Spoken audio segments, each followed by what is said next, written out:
F1 is back. Yes, I know it was back when we had the preseason, but now it's back in terms of racing, qualifying, free practice in Melbourne. Everything is done, and here's the question: what we learned? What are the conclusions that we can take from the first round in Australian? Welcome, guys. My name is Tomas. And today the podcast subject is going to be about the Australian Grand Prix. I'm doing this a little bit late because I've been a little bit busy, but I'm back to the phone with the videos and the podcasts as well. And basically I'm going to give my opinion about the teams, how they did in the Australian Grand Prix, the first round of the 2019 season. And there's going to be a podcast still in this week about the Bahrain Grand Prix review, preview, sorry. And let's get straight into it. Leave a like if you enjoy my podcast, and subscribe to the channel if you need to see more. This podcast is going to be available on SoundCloud as well, so the link of the podcast is going to be on the description if you guys want to hear on SoundCloud. So let's go to talk about the Australian Grand Prix. I ask you guys on Instagram your questions and your thoughts about the Grand Prix, and just wanna say thank you so much for all the answers. Really appreciate that. But first, I'm going to talk about the Australian Grand Prix, what I thought the teams, and basically what we learned from the first round of the 2019 season. And before I start to talk about the teams and the drivers after the first round, I'm going to make a minute of silence in honor of Charlie Whiting, that unfortunately he passed away on the eve of the beginning of the season. So I think it's the minimum that I can do, making a minute of silence in honor of Charlie Whiting, and for all the things that he done for the sport, especially for Formula One, introducing and proposing a lot of safety rules, and that really helped to save a lot of lives of the drivers. So this minutes of silence is for him.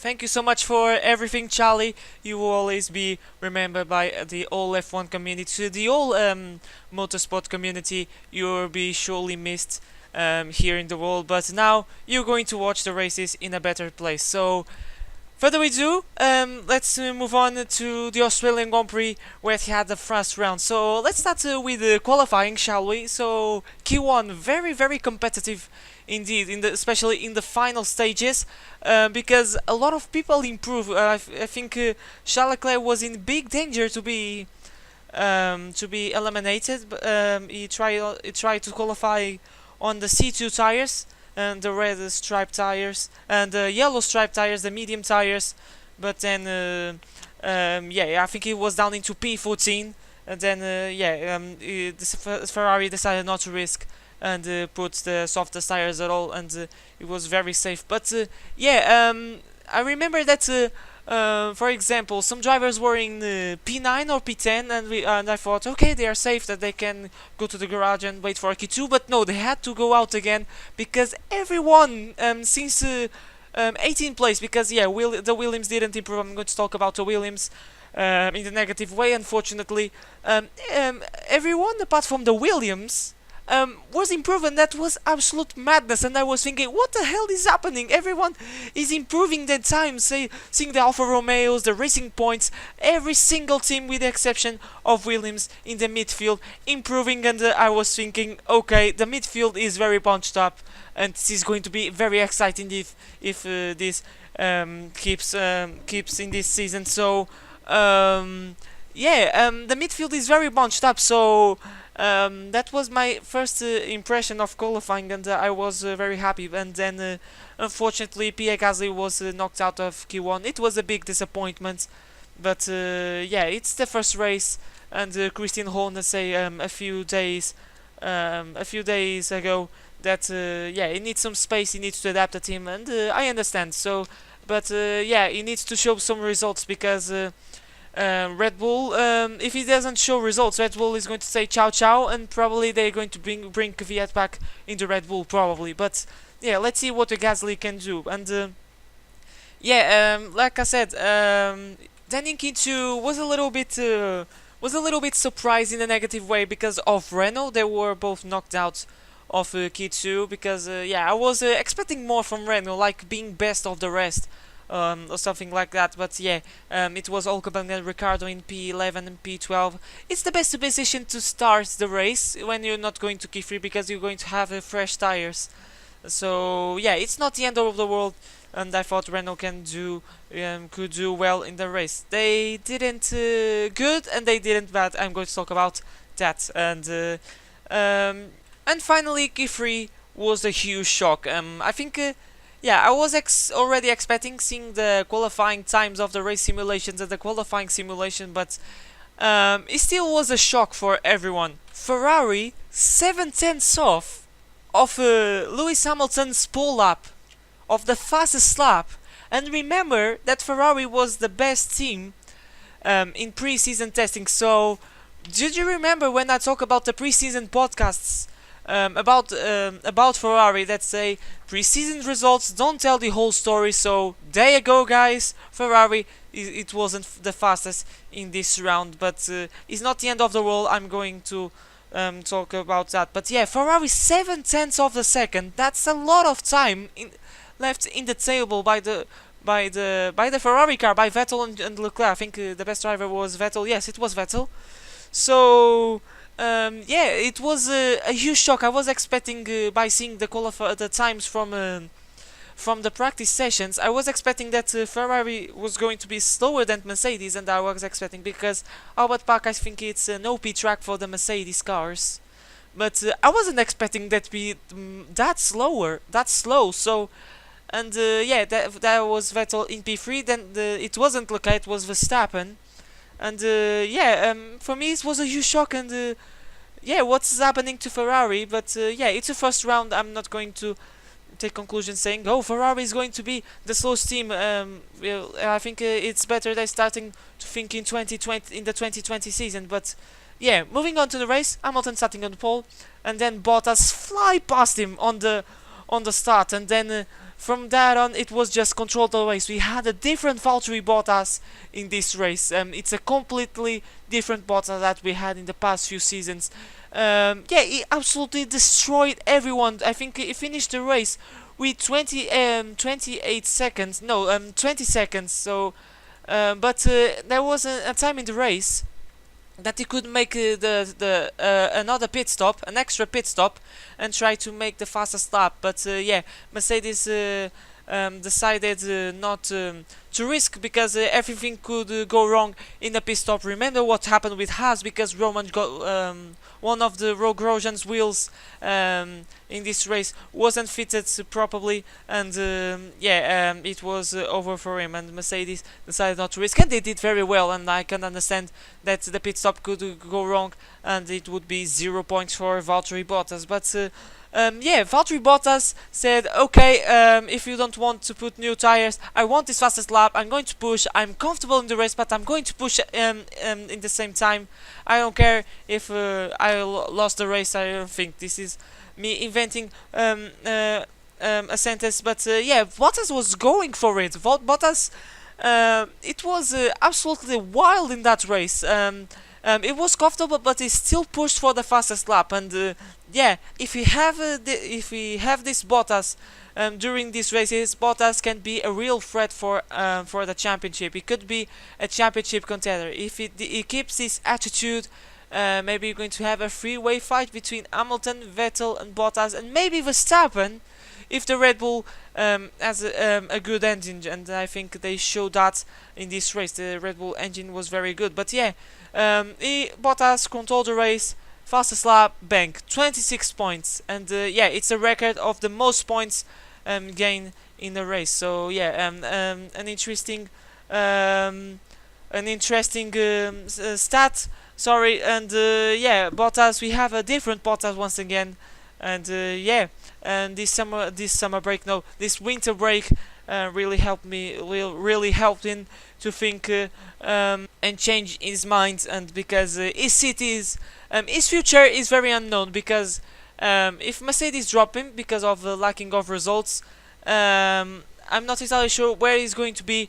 What's the next team that is going to be in the 2020 season, or even in the middle part of the season if he does that bad. But for myself from Australia, nah, I think he's going to do very well if he keeps that momentum. So very good job for Bottas. He's absolutely destroyed everyone, and let's see what he can do in Bahrain. I hope not, because I want to see Ferrari on the top. Another in second place came Lewis Hamilton. 20 seconds off Valtteri Bottas at the end of the race. But yeah, that lack of pace that Hamilton had, I think in the last stages of the race, was being chased down by Verstappen. But then Toto Wolff revealed that his Mercedes W10 had some floor damage. But yeah, it was some floor damage. Maybe it influenced his tire wear for bad. So. But I think the damage was not big. So still with the floor damage, I think he could. I think he couldn't match Bottas. So yeah, I think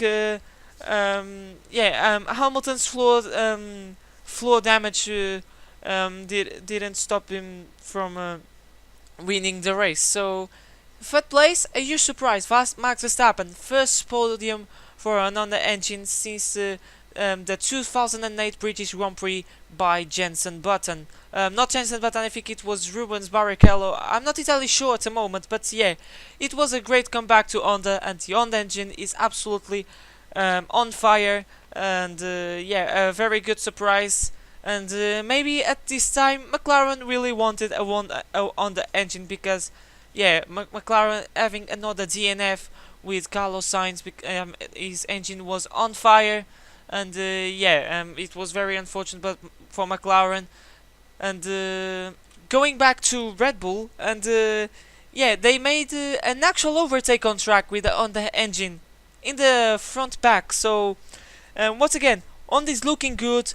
And the new aero rules really work. And what I want to say is, he was so close to Sebastian Vettel in the corners, and yeah, it allowed him to make the overtake. Maybe with the 2018 front wings that wouldn't be possible, and Verstappen probably would be stuck behind Vettel the whole race. So these new aero rules will really work, and the race was pretty spicy on the midfield. So yeah, congratulations, I can say for now, congratulations to FIA for these new rules, because it seems that they actually work. So yeah, props for him. And now Ferrari, yeah, they weren't very interested in the fastest lap, and yeah, they were way off the pace, and maybe they had some engine issues, because they were telling on the radio, for example, to Charles Leclerc to do the fastest lap. Generally, when you start a race, you put the fastest mode of not the qualifying mode, because it can destroys the engine. But the fastest mode, the fast race mode, I can say, on the start of the race. But then teams drop the engine down to race mode. But then we're going to do the fastest lap. They use the fast mode again to make the fastest lap. So, but Ferrari said to Leclerc to put a race mode on his car to make the fastest lap, and many people wondering is Ferrari had reliability issues during the race, during the Australian Grand Prix, and I can say so. Yes, because it wasn't just with Leclerc, it was with Vettel. When he was being chased down by Verstappen, he had a sudden RPM drop of his engine, and yeah, it was a little bit worried because it could be an engine failure, and ask for the team informations about the engine, but they didn't respond. So yeah, maybe Ferrari didn't want to talk about the issue during the race, and yeah, we don't know what could be the problem. So, but yeah, Ferrari having reliability issues, and that's not very normal from Ferrari. So I'm expecting that it was just one time, and yeah, because Ferrari in terms of engine is very reliable. So I don't think they're going to have reliability issues this year. So, but yeah, they were definitely saving the engine, and yeah, this race was completely to forget for Ferrari, because yeah, they were completely off the pace, and now it's just work day and night at Maranello to see what's the problem and if they can be competitive at the front in the next round in Bahrain. That is going to be this week, this weekend. So yeah, Leclerc, despite the off that he had in the first stages of the race, he didn't lost any position. But yeah, he finished in P5, so it's okay. It's the first race. And remember, he's the youngest driver to enter and to make their debut in Ferrari. So Leclerc, yeah, has a lot of potential to show, and it was just the first race. So, but yeah, it made a regular race. It was very consistent. So yeah, I think we can take only take good conclusions for Leclerc. So, and another thing that we can see for Ferrari is that Vettel clearly is the number one driver, because Vettel was slow in the last stages of the race, and Leclerc asked if he can battle him, and the team said no. So yeah, as you can see, and Vettel clearly is the number one driver, and it's obvious. He's in Ferrari for 3 years, and Leclerc is not on Ferrari for even half of a season. So yeah, it was obvious that Ferrari is going to be give priorities to Vettel. But if Leclerc shows some pace, maybe Ferrari is going, in terms of driver seats, is going to be driver position is going to be equal. So, and they can battle. So yeah, from P6 from P11, the pack was very close. It was Magnussen, Hülkenberg, Raikkonen, Stroll, Kvyat, and Gasly. They were so bunched up, and this shows that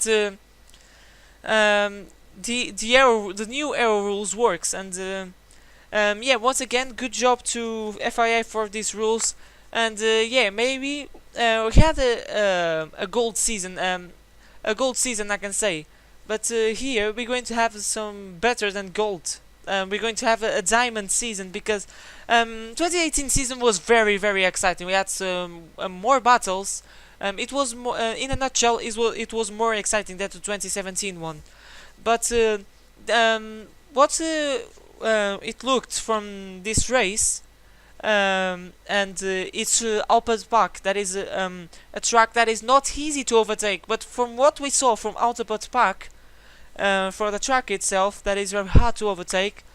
In tracks like Bahrain, for example, that is the next round, we're going to have a crazy race, for example. So maybe we're going to have a diamond season, I can say. So jumping to Alfa Romeo, good job with Kimi Raikkonen. A solid weekend. I think they can do better, but yeah, they are in the right way to be a solid midfield team. And yeah, Alfa Romeo deserves, because now back to the Sauber days in the beginning of the hybrid era. In 2014 they didn't score any points, remember. But then in 2015 the things were a little bit better. In 2016 it was a step back, and it was a step back either in the 2017 season. In 2018 they made a good recuperation, and now it seems they are in the right way. So, and Alfa Romeo slash Sauber really deserve a team with a lot of history, with 27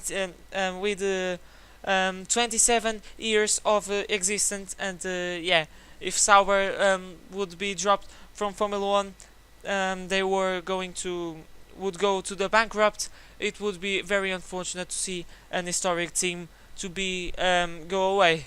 Talking about the historic teams, Williams. Oh my God, Williams. I think I could go faster going on foot in the race than the Williams. They were mega slow. They were so slow. Almost 1 second off the 18th place. So things are not looking good for Williams. This is very serious indeed. And George Russell already said they have a huge problem with the car, and probably that not going to have upgrades till the winter to the summer break. So yeah, it's going to be an absolutely meh Williams in the first hour of the season, basically all season. So yeah, Williams, I don't know what they are doing, what is happening to Williams, what is the solution. So yeah, really disappointed with Williams. So now let's talk about better things. Kvyat finished ahead of Gasly, a Red Bull driver.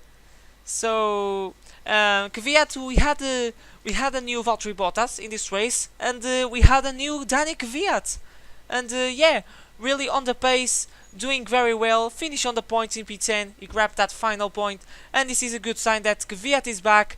The torpedo is back. Let's see if he behaves better on the track, but.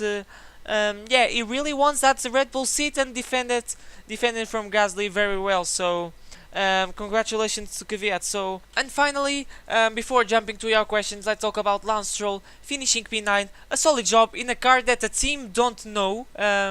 What I'm saying to this, they are still testing because everything or 90% of the things are new to Racing Point. So.